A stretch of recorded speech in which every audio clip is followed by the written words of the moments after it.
ನಮಸ್ತೆ ಮಿತ್ರರೇ, ಇವತ್ತೊಂದು ಬಹಳ ಆರೋಗ್ಯದಾಯಕವಾದ ಒಂದು ಪದಾರ್ಥ ಅಂದರೆ ಕಾಯಿ ಪಪಾಯಿ ಹಾಗೂ ಹೆಸರು ಕಾಳನ್ನು ಬಳಸಿ ಮಾಡಿದಂತಹ ಒಂದು ರುಚಿಕರವಾದ ಪದಾರ್ಥ.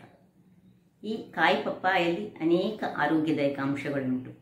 ಪಪಾಯನ್ ಎಂಬ ಒಂದು ಅಂಶ ಈ ಕಾಯಿ ಪಪ್ಪಾಯಲ್ಲಿ ಇರ್ತದೆ. ಅದು ಆರೋಗ್ಯವನ್ನು ಹೆಚ್ಚಿಸುವುದರಲ್ಲಿ ಅಂದರೆ ಡೈಜೆಷನ್ ಆಗಲಿ ಅಥವಾ ಸ್ಕಿನ್ನ ಹೆಲ್ತ್ ಆಗಲಿ, ಈವನ್ ಹಣ್ಣಾದ ಪಪಾಯವಂತೂ ದೇಹಕ್ಕೆ ಬಹಳ ಒಳ್ಳೆಯದು. ಹಾಗಾದರೆ ಇವತ್ತು ಈ ಒಂದು ರುಚಿಕರವಾದ ಹಾಗೂ ಆರೋಗ್ಯದಾಯಕವಾದ ಪಪ್ಪಾಯಿ ಹಾಗೂ ಹೆಸರು ಕಾಳನ್ನು ಬಳಸಿ ಮಾಡಿದಂತಹ ಪದಾರ್ಥವನ್ನು ಹೇಗೆ ಮಾಡುವುದು ಎಂದು ನೋಡುವ ಮೊದಲು ಯಾರೆಲ್ಲ ನನ್ನ ಚಾನಲನ್ನು ನೋಡ್ತಿದ್ದೀರಿ, ಯಾರೆಲ್ಲ ಇನ್ನೂ ಸಬ್ಸ್ಕ್ರೈಬ್ ಮಾಡಿಲ್ಲ, ದಯವಿಟ್ಟು ಸಬ್ಸ್ಕ್ರೈಬ್ ಮಾಡಿ ಸಪೋರ್ಟ್ ಮಾಡಿ ಅಂತ ಹೇಳುತ್ತಾ ಬನ್ನಿ ಈ ಅಡಿಗೆಯನ್ನು, ಈ ಒಂದು ರುಚಿಕರವಾದ ಗ್ರೇವಿಯನ್ನು ಹೇಗೆ ಮಾಡುವುದೆಂದು ನೋಡೋಣ. ನಮಸ್ತೆ ಮಿತ್ರರೇ, ನೋಡಿ ಒಂದು ಪಪ್ಪಾಯಿ ಉಂಟು. ಕಾಯಿ ಪಪ್ಪಾಯನ್ನು ಬಳಸಿ ಅದಕ್ಕೆ ಈ ಹೆಸರು ಕಾಳು ಹಾಕಿ ಒಂದು ರುಚಿಕರವಾದ ಒಂದು ಪದಾರ್ಥ ಮಾಡುವುದು. ಇವತ್ತು ಬಹಳ ಚೆನ್ನಾಗಿ ಬರ್ತದೆ. ನಾವು ಯಾವಾಗಲೂ ಕುಂಬಳಕಾಯಿಯ ಹುಳಿ ಮಾಡ್ತೇವೆ, ಇವತ್ತು ನಾವು ಪಪ್ಪಾಯಿಯ ಒಂದು ಹುಳಿಯನ್ನು ಮಾಡೋಣ. ಈಗ ಮೊದಲಿಗೆ ನಾವೇನು ಮಾಡಬೇಕು ಹೇಳಿದ್ರೆ, ಇದು ಈ ಪಪ್ಪಾಯಿ ಒಂದು ಅರ್ಧ ಸಾಕದ ಸಿಪ್ಪೆ ತೆಗೆದುಕೊಂಡು ಸಣ್ಣದಾಗಿ ಹೋಳು ಮಾಡ್ಕೊಳ್ಳೋಣ. ಒಂದು ನೆನೆಸಿಟ್ಟಂತಹ ಒಂದು 150 ಗ್ರಾಮ್ಸ್ನಷ್ಟು ಈ ಹೆಸರು ಬೇಕು. ಯಾಕೆಂದರೆ ಪಪ್ಪಾಯಿ ತುಂಬ ಉಷ್ಣಾಂಶವನ್ನು ಹೊಂದಿರುವಾಗ ಅದನ್ನು ಬ್ಯಾಲೆನ್ಸ್ ಮಾಡಲಿಕ್ಕೆ ಈ ಒಂದು ಗ್ರೀನ್ ಗ್ರಾಮ್ಸ್ ಆರೋಗ್ಯಕ್ಕೆ ಸಹ ಬಹಳ ಒಳ್ಳೆಯದು. ಪಪ್ಪಾಯಿ ಸಹ ಹಾಗೆ ಕ್ಯಾನ್ಸರ್ ನಿವಾರಕ ಅಂಶಗಳು ಇದರಲ್ಲಿ ತುಂಬ ಉಂಟು, ದೇಹಕ್ಕೆ ಒಳ್ಳೆಯದು. ಸ್ವಲ್ಪ ಮಾತ್ರ ಉಷ್ಣ ಪ್ರವೃತ್ತಿ, ಕಾಯಿ ಇರುವಾಗ ತುಂಬ ಉಷ್ಣ ಅದು, ಅದಕ್ಕೆ ಈ ಹೆಸರು ಕಾಳನ್ನು ಬಳಸ್ತಿದ್ದೇನೆ. ಈಗ ಇಲ್ಲಿ ಒಂದು 3 ಕಾಯಿ ಮೆಣಸು ನಿಮ್ಮ ಖಾರಕ್ಕೆ ತಕ್ಕಂತೆ, ಒಂದು 2-3 ಎಸಳು ಬೆಳ್ಳುಳ್ಳಿ ಬೇಕು, ಒಂದು 50 ರಿಂದ 75 ಗ್ರಾಮ್ಸ್ನಷ್ಟು ನಮಗೆ ಈ ತೆಂಗಿನ ತುರಿ ಬೇಕು, ಮತ್ತು 1 ಚಮಚ ಜೀರಿಗೆ, 1 ಚಮಚ ಹಳದಿ, ಸ್ವಲ್ಪ ಇದು ಎಣ್ಣೆ.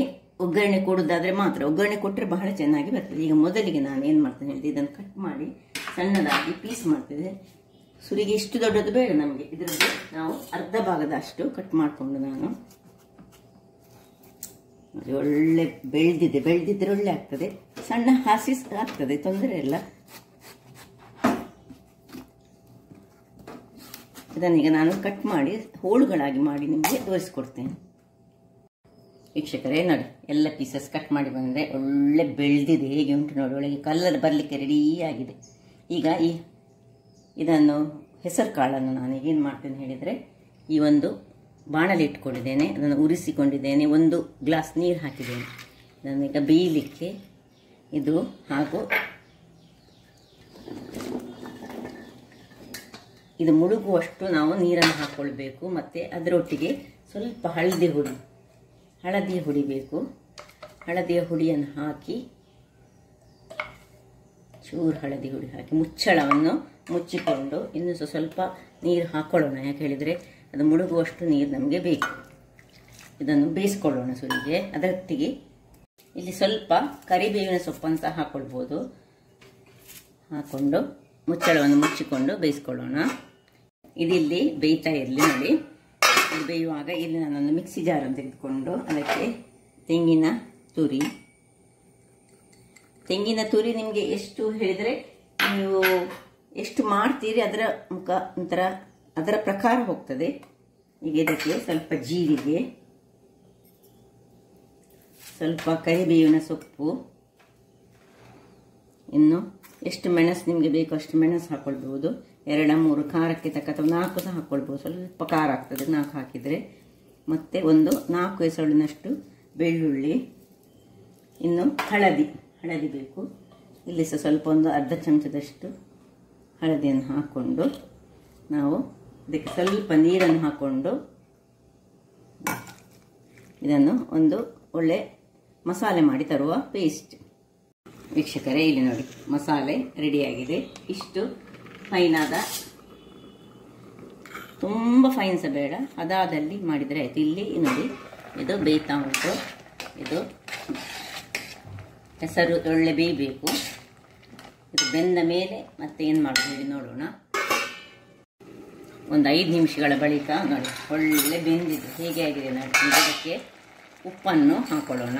ರುಚಿಗೆ ತಕ್ಕಷ್ಟು ಉಪ್ಪು ಹಾಕ್ಕೊಂಡು ಒಮ್ಮೆ ಚೆನ್ನಾಗಿ ತಿರುಗಿಸ್ಕೊಳ್ಳೋಣ. ಏನು ಚೆನ್ನಾಗಿ ಬಂದೇಳಿ ಕಲ್ಲರ್ಸ್ ಅದರದ್ದು ಭಾರಿ ಚೆನ್ನಾಗಿ ಉಂಟು. ಏನು ಹಣ್ಣಾಗಲಿಲ್ಲ, ಅದು ಕಲ್ಲರ್ ಮಾತ್ರ ಒಳಗಿನಿಂದ ಬಂದದ್ದು. ಕಾಯಿ ಪಪ್ಪಾಯ ಇದು ಸ್ವಲ್ಪ ಬೆಳೆದ್ರೆ ಹೀಗೆ ಚೆನ್ನಾಗಿ ಆಗ್ತದೆ.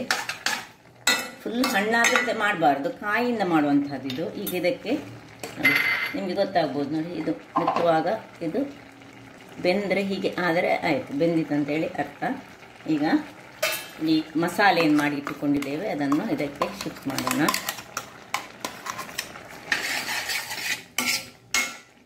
ಸ್ವಲ್ಪ ನೀರನ್ನು ಹಾಕ್ಕೊಳ್ತಿದ್ದೇನೆ ಇದಕ್ಕೆ. ಸ್ವಲ್ಪ ನೀರು ಮಾಡ್ಕೊಳ್ಳೋಣ.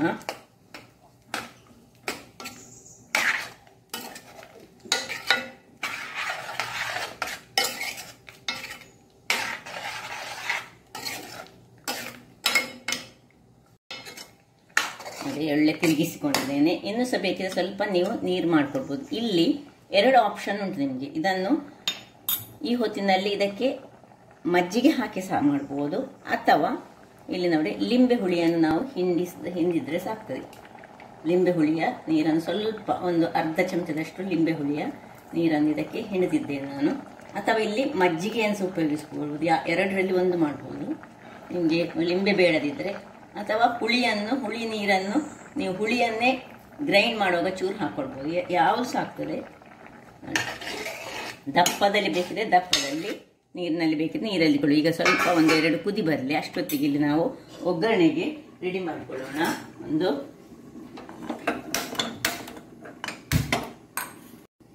ಬಾಣಲಿ ಬಿಸಿ ಆಗುವಾಗ 2 ಚಮಚದಷ್ಟು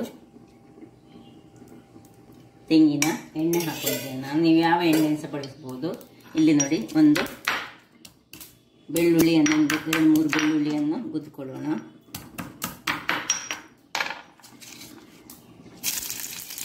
ಇನ್ನು ಕರಿ ಬೇವಿನ ಸೊಪ್ಪನ್ನು ಹಾಕೊಳ್ತಿದ್ದೇನೆ. ಇಲ್ಲಿ ಸ್ವಲ್ಪ ಕಾಯಿ ಮೆಣಸು ಹಾಕೊಳ್ಬೋದು, ಅಥವಾ ನಿಮಗೆ ಬೇಕಿದ್ರೆ ಒಣ ಮೆಣಸನ್ನು ಹಾಕೊಳ್ಬೋದು. ಒಣಮೆಣಸು, ಇನ್ನು ಸಾಸಿವೆ ಇಷ್ಟನ್ನು ಹಾಕಿ, ಸ್ವಲ್ಪ ತೆಂಗಿನ ತುರಿ,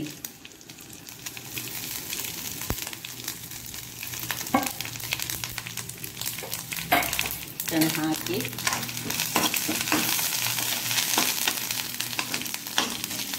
ಒಂದು ಚೆನ್ನಾದ ಒಗ್ಗರಣೆ ರೆಡಿ ಆಯಿತು. ತೆಂಗಿನ ತುರಿ ಸ್ವಲ್ಪ ಫ್ರೈ ಆಗಬೇಕು ಅದರಲ್ಲಿ. ಇಷ್ಟಾಗಿ ಇದನ್ನೀಗ ಅದಕ್ಕೆ ಟ್ರಾನ್ಸ್ಫರ್ ಮಾಡೋಣ. ನೋಡಿ ಇದು ಸಹ ಒಳ್ಳೆ ಇಲ್ಲಿ ಬೆಂದಿದೆ. ಅದಕ್ಕೆ ಇದನ್ನು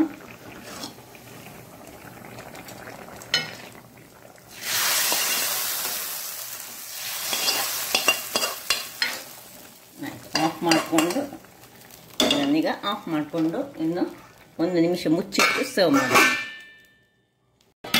ವೀಕ್ಷಕರೇ, ಈಗ ಸರ್ವ್ ಮಾಡೋಣ. ನೋಡಿ ಎಷ್ಟು ಚೆನ್ನಾಗಿ ಬಂದಿದೆ ನೋಡಿ. ಇದೊಂದು ಸುಲಭವಾದ ಹಾಗೂ ಆರೋಗ್ಯಕರವಾದ ಒಂದು ಪದಾರ್ಥ ಅಂತ ಹೇಳ್ಬೋದು. ದಪ್ಪದಲ್ಲಿ ಬೇಕಿದ್ರೆ ದಪ್ಪದಲ್ಲಿ ಮಾಡ್ಬೋದು. ಇದನ್ನು ಅನ್ನಕ್ಕೆ ಯೂಸ್ ಮಾಡ್ಬೋದು, ಅಥವಾ ದೋಸೆ ಚಪಾತಿ ಯಾವುದಕ್ಕೆ ಸಹ ಆಗ್ತದೆ. ಇದು